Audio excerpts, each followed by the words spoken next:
Hi there, you guys.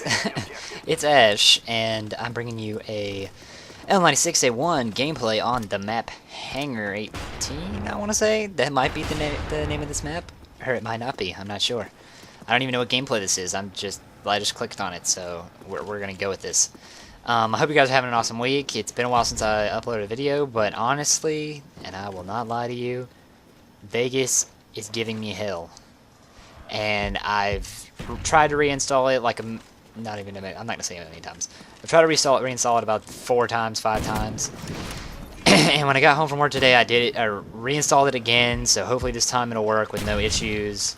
And we'll see what happens. This is gonna be my test video, I suppose, to see if it'll actually render.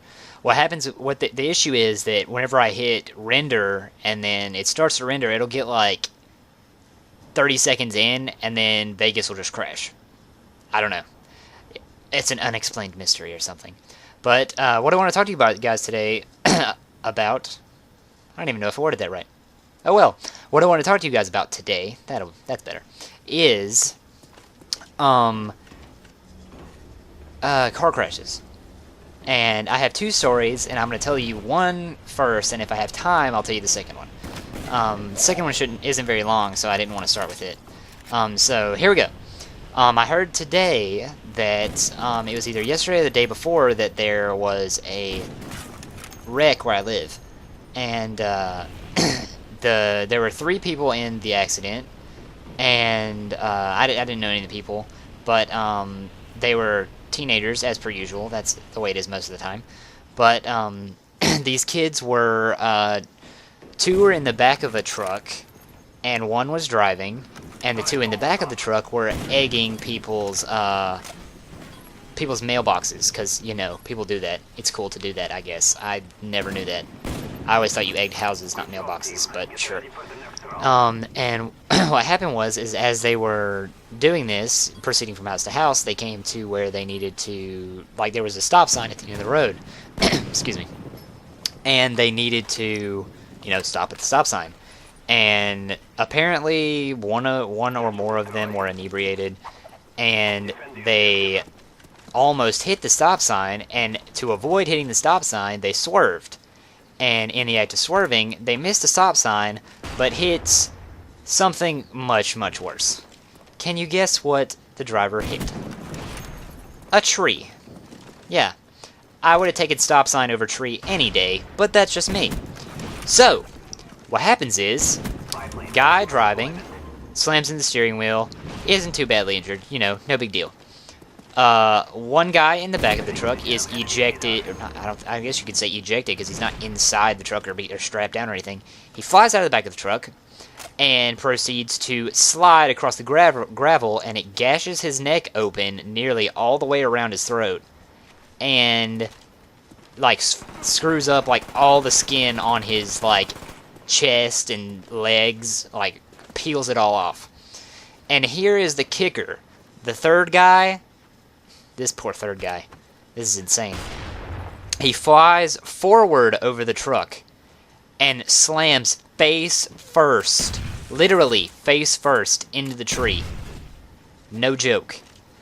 And the kid's head was so destroyed that the only bone on his face that wasn't broken was his lower jaw.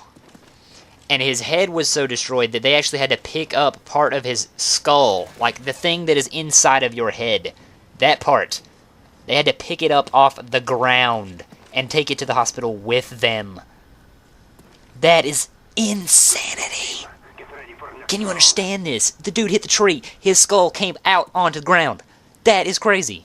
And what's really crazy is, whenever I heard this story, my first question was, once I heard about this kid, I said, okay, my guess is this kid's not alive anymore. He's dead. And the person that told me the story was like, no, he's alive and in the hospital right now. You gotta be kidding me. Your whole skull gets destroyed and you're still alive? No way. And some of you might be thinking, oh, it's a miracle or something like that. No, it's not. Because even if he does live, he'll have limited functionality of his entire body. I doubt he'll be able to do anything for the rest of his life for himself. The only reason that he is still alive to this minute is because the doctors won't do anything. Like, they aren't going to kill him because he is still responsive. And now you might say that's a miracle. But I don't think his entire brain was completely destroyed in the impact, which is surprising enough.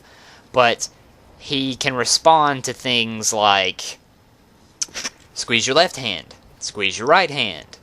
And I don't know how much brain capacity you have to do that, but yeah, if that's how he's going to be able to live, is just being able to know what his left and right hand are, that's going to be a pitiful life to live. And I don't know, Tim, what you guys think about this? I know that car accidents happen every day. They happen here every day, but nothing this crazy where a kid's entire skull gets shattered. Yeah, nothing that crazy. And I have ever been in a car accident. Ever. I said ever, not never. And it was about 2.5, 3 years ago. And I think I had time to tell this story. Maybe. Okay, I need to hurry. And I was driving from band practice to the gas station. I got to the gas station, pumped gas, blah, blah, blah. On my way back down my road, between the gas station and my house, it sprinkled a little bit, like just for a minute, 2 minutes. And I was, driving on my road, and my road is very winding, whichever one you like. And the tire on my car, the right tire, edged off the side of the road. And whenever I went to correct, I hydroplaned for a brief second.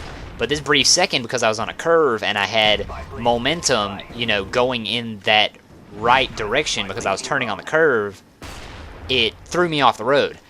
And I, not flew. I don't want to say flew because I was still on the ground. I slid into a concrete drainage pipe, and my car flipped over it and shattered the concrete drainage pipe everywhere. My car flipped, landed back on the wheels, and the whole right side of my car was caved in.